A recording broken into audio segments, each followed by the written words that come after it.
What up, dudes? It's Gaz, and welcome back to the WARFRAME video. So we got a special timing for the dev stream tomorrow on a Thursday for once, and in typical tradition here, we're going to be going over Devstream bingo with predictions and the like. If you enjoy these types of videos, we do them for every dev stream pretty much, except for the one I forgot to do. And also we do daily WARFRAME video uploads on this channel, so make sure you're subbed to see when they go up. And also check out the live stream channel. I'll be live later tonight with some Wisp Prime preparation. And yeah, this bingo card, we'll be going over Wisp Prime quite a bit because we already know she's coming.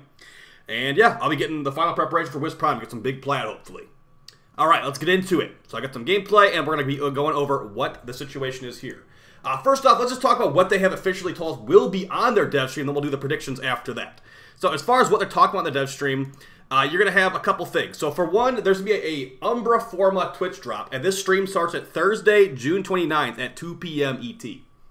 What they have that they're going to talk about, they're going to be going over the 7 Crimes of Kullervo update, what's in store for the days leading up to Tennocon, and of course, information about the big day of Tennocon 2023. So yeah, Umbra Forma, from watching their stream, make sure you get your account linked. That's actually going to end up being 2 Umbra Forma this week if you count the Teshin one too. Okay, so that's all we have to go off of. We've seen some previous streams too. Let's get into our bingo and start the predictions right now. Alright, so I'm just going to start off with the top left corner. These are in no order, and anything even remotely is hinted at on this list, I'd say you could fill in your square. Alright, starting off with the first one, we got stat sticks nerfs.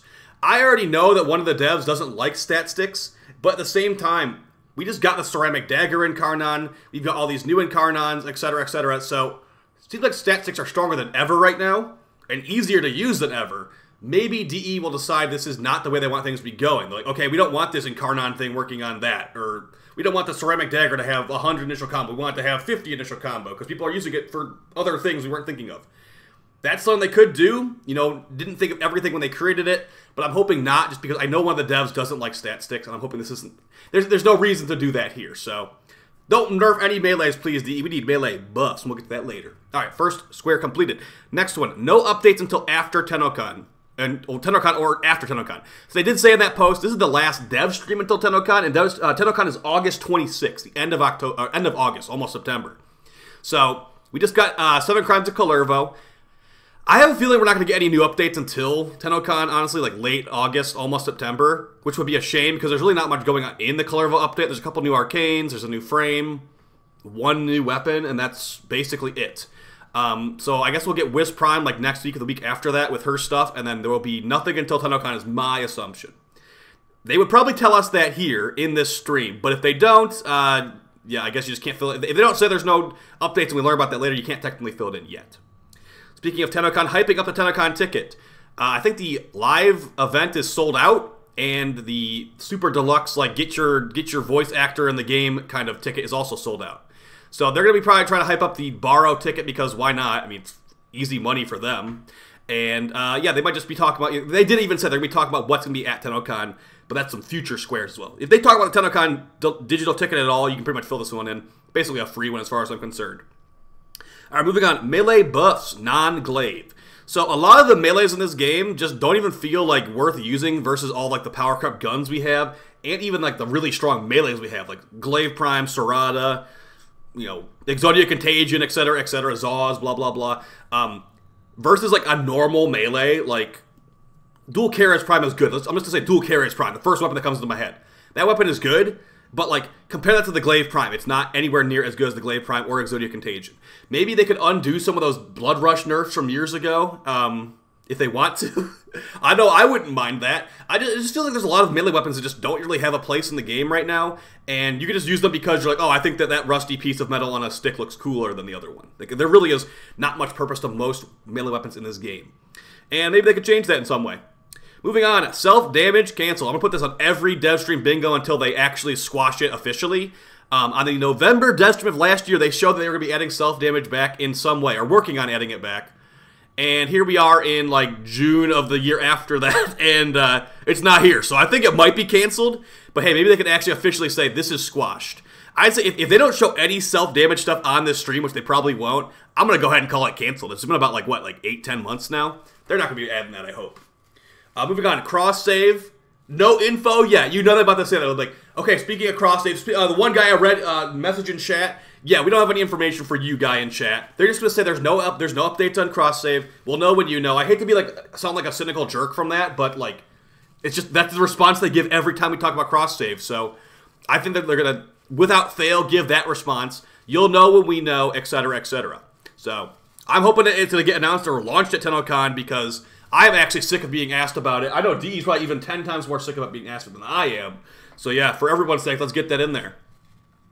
Moving on, Overguard buffs. Now this is actually going to be involving Kullervo and maybe future updates in the future for other frames. Kullervo can get 5,000 Overguard. It's a new mechanic for frames to get that. And it only goes to 5,000. So basically, Kullervo does not really scale very well to high levels in the survivability department. The damage department, he's great. Yeah, survivability, he's terrible.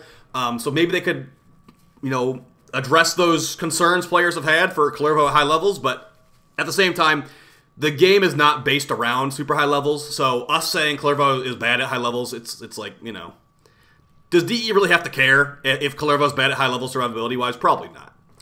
Moving on, hint at next rework. Speaking of Overguard, I think that Inaros is going to be getting a rework, according to what one of the developers said on stream like months and months ago. I got a video of that on my channel.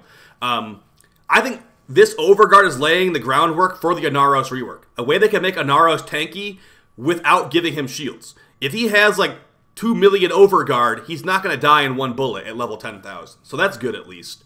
So yeah, maybe that could be something that could kind of hint at, like, maybe we'll talk about the new rework at Tennocon, etc., etc. But yeah, Inaros was said to be the next trait to get reworked by Megan in like last year on Devstream, but it's not officially been shown. So maybe she's known some stuff behind the scenes we're not aware of, and Inaros has been getting a rework for a while here. So I hope that's the case. Either way, moving on, Infested Lich hint. We already got an Infested Lich hint from that same person who told us the Inaros rework. But we don't have anything about it. We've been speculating on infested liches like crazy, and I want some more information. They'll probably show it at Tennocon, like 99% chance. But I want to know the exact details of this stuff. Moving on, devs are happy with the Kullervo update. I think all things considered, yeah, there were some bugs in this update, but I think the update went relatively well. You know, the Gauss Deluxe skin looks good. People probably bought it a lot. Kullervo farming was a little bit annoying at first because of the whole steel path thing not working properly, but they got fixed, so I'd say a relatively good update. You know, like there was things that felt worse than before, but they've done a couple bug fixes, so here we are now. But yeah, I think they should be happy with it. It went pretty well. Same with Duviri. Like it was really, really buggy, but you know, at least you weren't stuck in an elevator for 2 days. New deluxe skin. So we got, like I said, we got the Gauss deluxe skin. Who's gonna be next? I'm thinking Lavos, Grendel, Sevagoth, or someone else like that. Sevagoth would be pretty cool, but also remember Sevagoth has the Shadow Form, so that's a lot of work for a deluxe skin.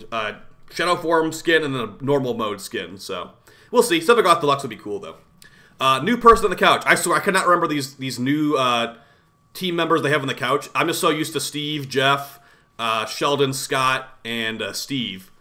I think that's the Steve twice there. I'm just so used to them, so I'm never going to remember these new people on the couch. Hopefully they bring someone memorable. I remember Pablo, Megan, and Rebecca. That's just because I've been playing this game for so long. They've always been around. So these new people, I'm just not used to them. Free in the middle. You can just put Wisp Prime next week in the middle, in my opinion. Wisp Prime, Fullman Prime stats. So we know Wisp Prime and Fullman Prime are coming. We just don't know what their stats are. Not like it really matters, but I just hope they don't give Wisp Prime more shields than normal Wisp. Or she might have a harder time actually shield getting like Korra does. Korra Prime has worse shield gate than Korra Normal because Korra Prime has increased shields. You need to actually run like Blind Rage on Korra to shield gate fully from Whipclaw. Korra Prime, specifically. Moving on, new Incarnate info. So if you've been paying attention to some leaks and stuff, I'm going to tell you some information right now, okay? If you don't want any spoiler leaks, this is something that was leaked. New Incarnate weapons on the way. The Boar, the Anku, the... God, what's the last couple? The Anku, the Angstrom, and I said the Boar already. Yeah, basically, there's a couple new Incarnons on the way. I don't remember all of them off the top of my head, but the Cullstar hilariously was not on there, so I guess rip Cullstar people. But if not, like the Angstrom's on there, it's an AoE pistol. I'm probably forgetting like one. If you remember the last one I forgot, put it in the comments down below, guys. But yeah, Anku, Angstrom, Boar, and some other stuff too. Those were leaked to be getting a new Incarnons. They actually know what these new Incarnon modes do as well. So looking pretty good. Boar's gonna have like bouncing bullets from what I remember. So that could be kind of cool. Maybe they'll talk about that or they'll reveal that at Tennocon most likely. Moving on, Helminth nerfs. Have you noticed that all the new helmet abilities that come out are nerfed compared to the normal frame version? I feel like DE is maybe regretting some of the stuff they've done with Helminth. For example, Gloom. I can see them nerfing Thermal Sunder and Gloom Helminth just because like it's overused. And Thermal Sunder Helminth specifically is like extremely overused. I'm surprised that has not gotten squashed at this point. I would not be surprised if they didn't talk about this, but eventually did do it because... I mean, I'm not even, in the gameplay footage in the background, I'm not even using Thermal Sunder. I'm just using Helminth nuke abilities on other frames that don't nuke normally. So that's might be something they care about. If not, I'll keep it and I'll just keep nuking everything. So thanks, DE. Moving on, Wisp Prime next week. I know I said Wisp Prime this week, but yeah, this would be a great time for them to announce. Wisp Prime will be next week. You get about like 5-6 days until the Hildren Prime access goes away, where we're currently on right now. And then Wisp Prime would come out. Big hype wave, big, relic opening spree. Make sure you're checking out my channel on the day it comes out because I'll be farming it live. Maybe buying overpriced Wisp Prime sets as well. So yeah, I think next week, that would be, what day of the week would that be? Or what day of the month would that be? That would be July 4th. Okay, so the 4th of July, it might come out. I will be out of town this weekend, so, it works with me. But yeah, for people that actually are going to be celebrating the holiday in the U.S. or whatever, that's unfortunate for them. But hey, it'll keep the price higher, I suppose. Moving on, call mission changes. I actually don't think they should bother with this. They should just let call missions rot and fester, because don't waste any more dev time on call missions, please. Just unless it's your lunch break at work and you're not taken away from working on infested liches, don't even bother with call missions. Call missions are not worth the dev time at all. And they never were, and they never will be. Please don't bother with call missions. But if you are going to bother with call missions, maybe make call run faster, get some call intrinsic so you can have more grenades or something. Just please don't bother with call missions. Just do us all a favor and just remove them from the game. But that's going to be a little bit too far, I'd say. All right, WARFRAME mentioned. So it's the last dev stream till Tennocon. I feel like it would be hard for them to not mention WARFRAME in some way, which is the game that DE is working on that's not WARFRAME right now. One of the games they're working on that's not WARFRAME right now. And yeah, there was actually a tweet on the WARFRAME official Twitter, I think yesterday. And I was like, oh yeah, WARFRAME exists. So maybe they'll talk about it just to remind us it exists. It's not coming out anytime soon, though. Crossover event. This is just kind of wish fulfillment for me. Why don't we ever get crossover events in WARFRAME? It's so anti-fun that we never have crossover events. What would you guys like a crossover event in WARFRAME with?